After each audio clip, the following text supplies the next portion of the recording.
안녕하세요, 여러분. 호주에 사는 범덕입니다. 오늘은 결혼을 일주일 앞둔 신부가 사라진 그런 사건인데요.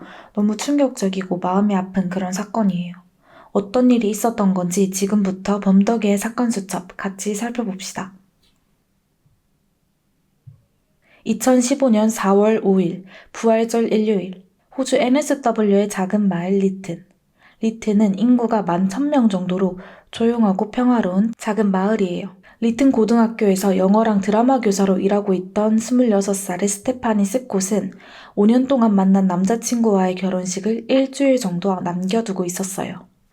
결혼식이 끝나면 이제 뭐예요? 신혼여행을 가잖아요. 스테파니는 꿈의 여행지라고 불리는 타히티로 신혼여행을 갈 예정이었어요.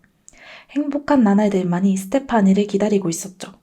근데 신혼여행 간 동안에 대신 수업을 해주시는 선생님이 자료가 필요하니까 그거 준비하려고 스테파니는 학교에 갔어요. 이때는 부활절 연휴기도 하지만 일요일 주말이잖아요. 학교는 당연히 문이 닫혀 있었죠. 그래서 스테파니는 오전 11시쯤 직장 동료 집에 들러서 학교 열쇠를 빌렸어요. 동료가 학교 근처에 살고 있어서 스테파니랑 같이 학교 정문까지 가서 문을 열어줬죠. 스테파니는 차를 학교 근처 머틀 스트리트에 주차를 딱 해두고 이제 학교로 갑니다. 정문을 통과해서 다시 문을 닫고 딱 잠근 다음에 열쇠를 챙겨서 학교 안으로 들어갔어요. 영어 선생님이니까 영어 교사실로 가서 업무를 받습니다. 한창 업무를 보다가 일 끝나고 결혼식 꽃이랑 드레스를 최종 확인해야 돼서 한 2시간 40분 정도 일하고 스테파니는 이제 퇴근해야겠다고 생각했죠. 이제 스테파니는 교실을 나가서 잠긴 철문으로 이어지는 복도를 따라 걷고 있었어요. 문을 열려고 가방에서 열쇠를 꺼내는 순간 누군가 뒤에서 스테파니에게 달려들었어요. 한편 스테파니의 약혼자 아론은 카누윈드에서 친구 송별 파티가 있어서 집을 비운 상태였어요. 4월 3일부터 4월 5일까지 집을 비웠는데요. 사건이 있던 4월 5일 일요일, 아론이 스테파니한테 문자를 보냈는데 답장이 없는 거예요.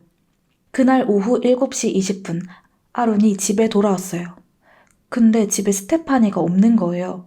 그래서 다시 문자를 보냈는데 계속 아무런 답장이 없었어요.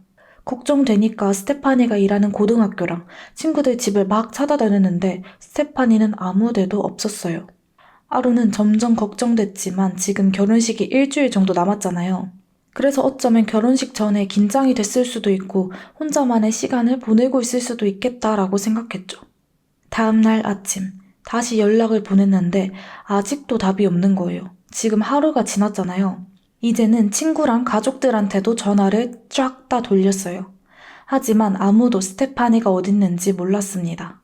결국 4월 6일 오후 4시 30분, 아론은 리튼 경찰서에 가서 실종 신고를 했어요. 경찰이 그 아이폰에 나이 찾기 기능 있잖아요. 그걸로 찾아봤는데 휴대폰이 꺼져 있는 건지 신호가 안 잡힙니다. 그럼 은행 기록을 확인해서 어디 갔나 보자 싶어서 확인을 해도 토요일 이후로 어떤 거래 내역도 나오지 않았어요. 스테파니의 SNS도 올라온 게 아무것도 없었죠. 이게 일반적인 일이 아니잖아요. 그래서 친구랑 가족들이 SNS에 사람을 찾습니다. 이런 실종 게시물을 올리고 리튼 근처를 수색하기 시작해요. 경찰도 4월 7일 오전 8시에 SNS랑 언론에 스테파니 행방에 대한 제보를 요청합니다. 그러자 언론사 기자들이 리튼으로 와서 가족, 친구 인터뷰를 하기 시작했고 경찰은 스테파니의 직장인 고등학교로 가서 조사를 시작했어요. 조사를 해보니까 원래는 학교 문이 닫혀 있잖아요.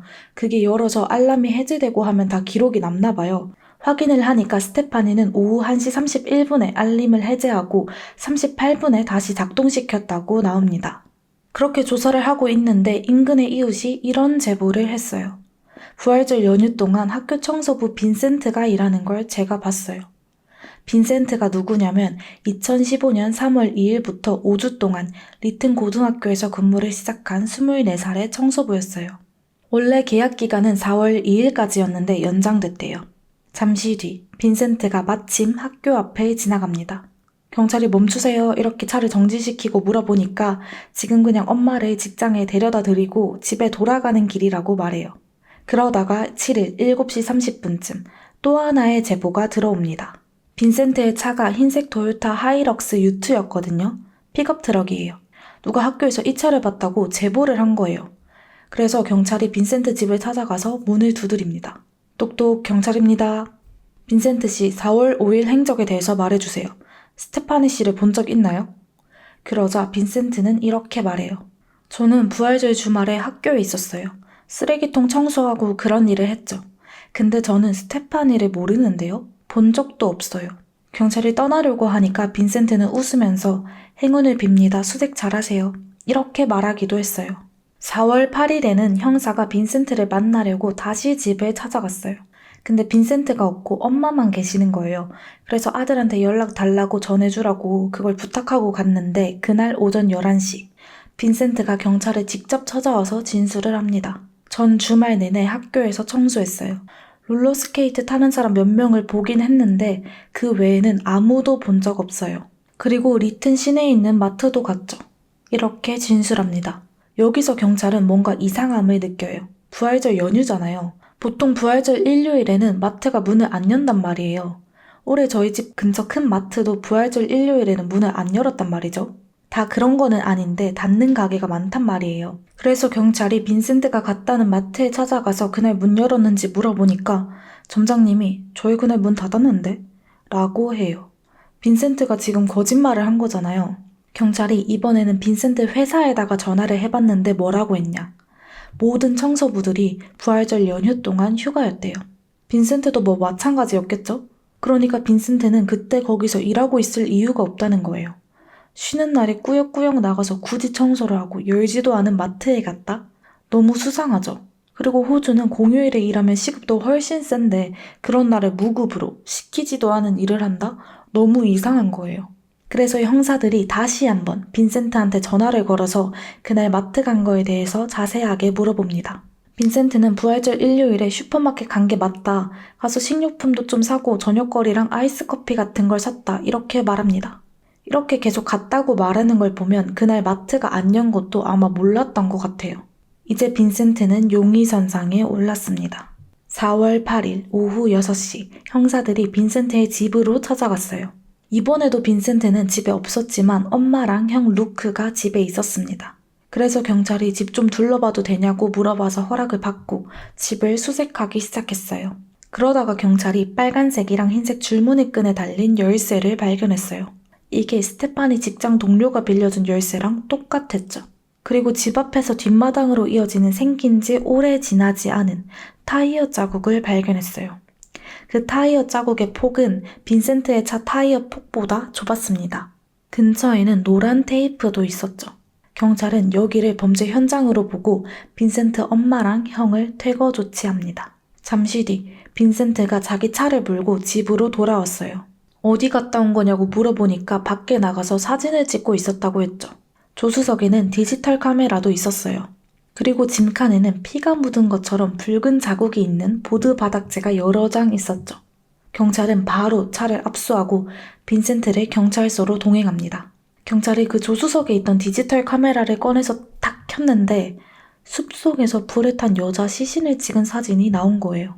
그리고 경찰서에 와서 이제 빈센트랑 면담을 진행했어요. 빈센트는 계속 스테판이랑 어떤 접촉도 없었다, 차도 본 적 없다 이렇게 아니라고 해요. 근데 경찰은 빈센트 이마, 눈 밑, 왼팔 등에서 생긴 지 얼마 안 된 긁힌 상처를 발견합니다. 이거 뭐냐고 물어보니까 이건 제가 며칠 전에 머리 부딪히고 나뭇가지를 치면서 그때 생긴 상처예요. 라고 했죠. 그리고 카메라를 정밀 분석한 결과 또 추가로 그 불에 탄 시신이 또 다른 각도에서 찍힌 사진이 발견됐어요. 빈센트는 그 사진은 제가 인터넷에서 공포영화 사진을 다운로드 받은 거예요. 웃기다고 생각해서 저장한 거예요. 그 사진 스테판이 아닙니다. 이렇게 부인해요. 하지만 경찰은 이제 공식적으로 빈센트를 체포했습니다. 그럼 도대체 그날에는 무슨 일이 있었던 걸까요?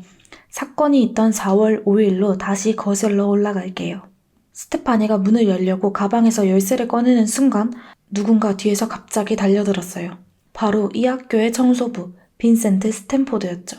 빈센트가 스테파니 입을 막고 끌고 가니까 스테파니는 손톱으로 얼굴을 긁으면서 저항을 해요. 빈센트는 스테파니를 예전에 사진 인화할 때 썼던 암실로 데려갑니다. 거기서 스테파니를 폭행하고 성범죄까지 저지릅니다. 그리고 쓰러진 스테파니의 목을 찔렀고 결국 스테파니는 사망을 했어요.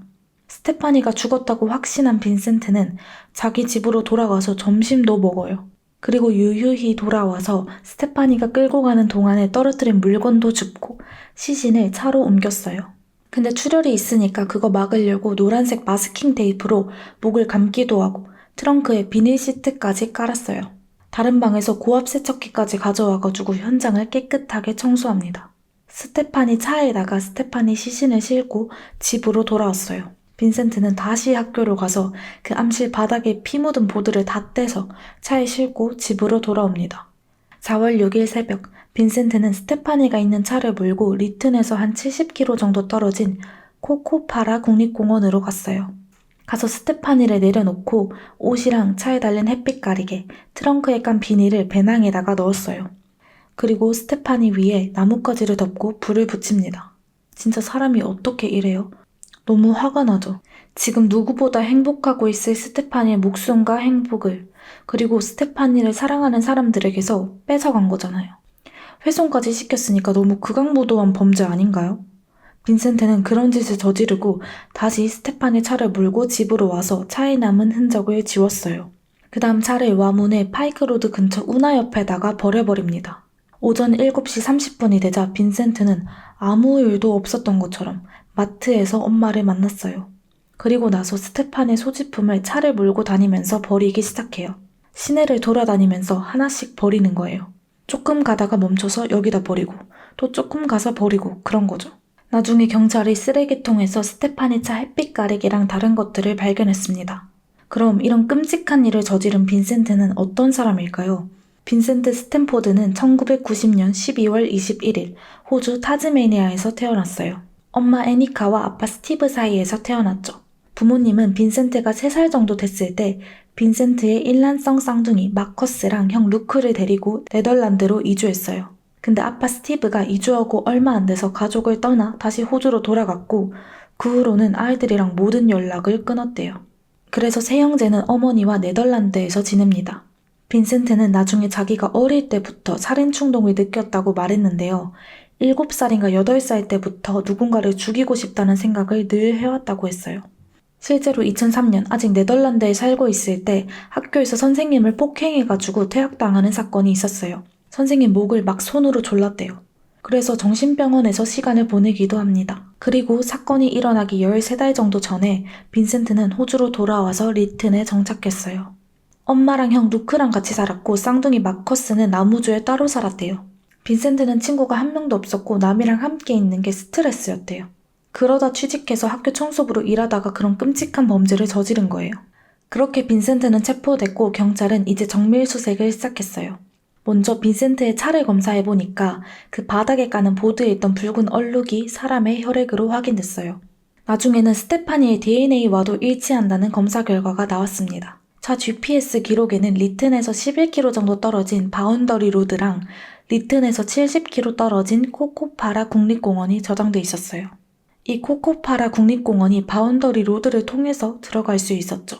차 외부에서는 자갈길이나 비포장 도로를 주행한 흔적도 남아 있었어요. 조수석 아래에서는 휴대폰 하나도 발견됐는데 비밀번호는 빈센트가 알려주길 거부합니다. 나중에 경찰이 다행히도 확인을 했는데 왜 안 알려줬는지 알겠더라고요. 휴대폰에서 4월 6일 오전 3시 10분에서 13분 사이에 촬영된 6장의 사진을 복구했는데요. 처음 3장은 너무 어두워서 뭔지 모르겠는데 마지막 3장이 스테파니의 시신을 태우기 전에 찍은 사진이었어요. 이제 가족분들에게도 빈센트가 체포됐다는 소식이 전해집니다. 그리고 4월 9일 오전 9시 30분 경찰이 전화 한 통을 받았어요. 스테파니 차로 보이는 차량이 리턴 인근 와문 농장 근처에서 발견됐다는 거예요. 빈센트 집에서 차로 한 11km 정도 떨어져 있었어요.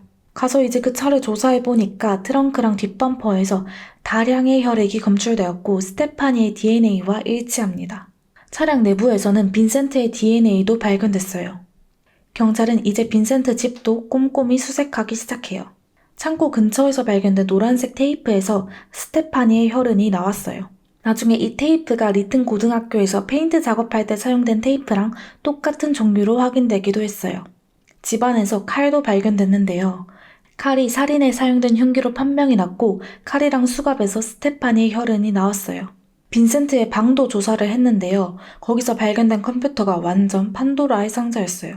컴퓨터에는 여자랑 여학생들 몰래 음침하게 촬영한 사진이랑 영상이 나왔고요. 더 충격적인 건 동물을 대상으로 한 성적인 그런 이미지까지 많이 저장되어 있었대요.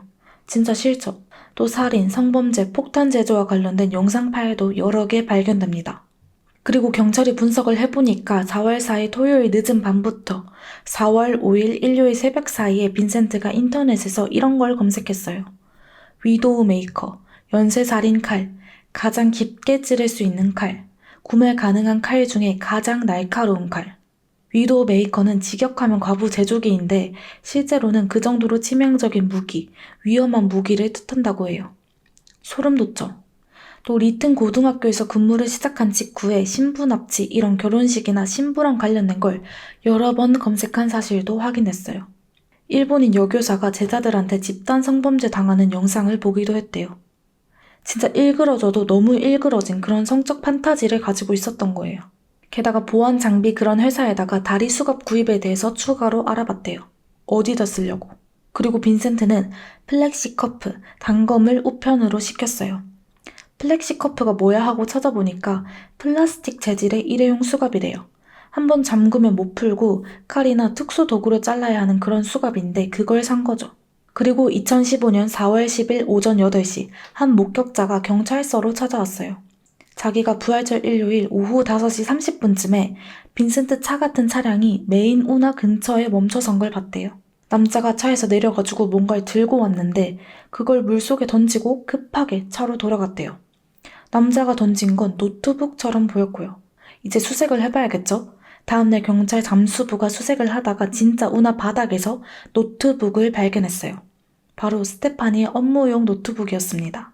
그리고 그날 오후 5시에는 경찰이 코코파라 국립공원에서 불에 탄 시신을 발견했어요. 조사 결과 스테파니가 맞았죠. 현장에서 뭐 옷이나 스테파니 반지 같은 건 아무것도 발견되지 않았습니다. 그리고 한 스카우트 단체가 자기들이 주말 동안 그 공원에서 트레킹이랑 캠핑을 했다고 연락해왔어요.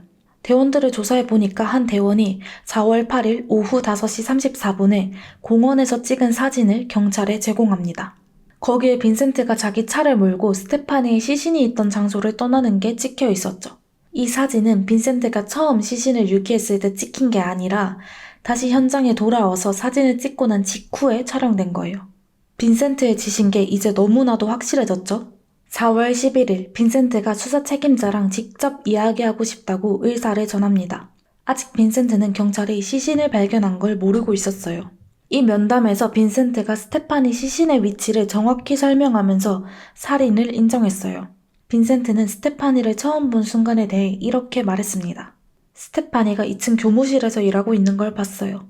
그날 스테파니가 있을 거란 건 전혀 몰랐고 이전에 본 적도 없습니다. 근데 스테파니를 보고 그냥 죽여야겠다는 생각이 들었대요. 빈센트는 이렇게 말해요. 전 딱히 화난 것도 아니었고 아무 감정도 없었어요. 그냥 죽여야겠다고 느꼈어요. 스테파니가 퇴근하려고 나올 때 전 이제 집에 가요. 행복한 부활절 되세요. 라고 말했대요. 자기한테 어떤 짓을 할지는 상상도 못하고 상냥하게 인사한 거예요. 너무 마음이 아프죠. 그렇게 친절하게 인사하는 스테파니를 습격해서 범죄를 저지른 거예요. 경찰이 칼은 왜 가지고 있었냐고 물으니까 청소실에서 뭔가 열어야 돼서 들고 간 거래요.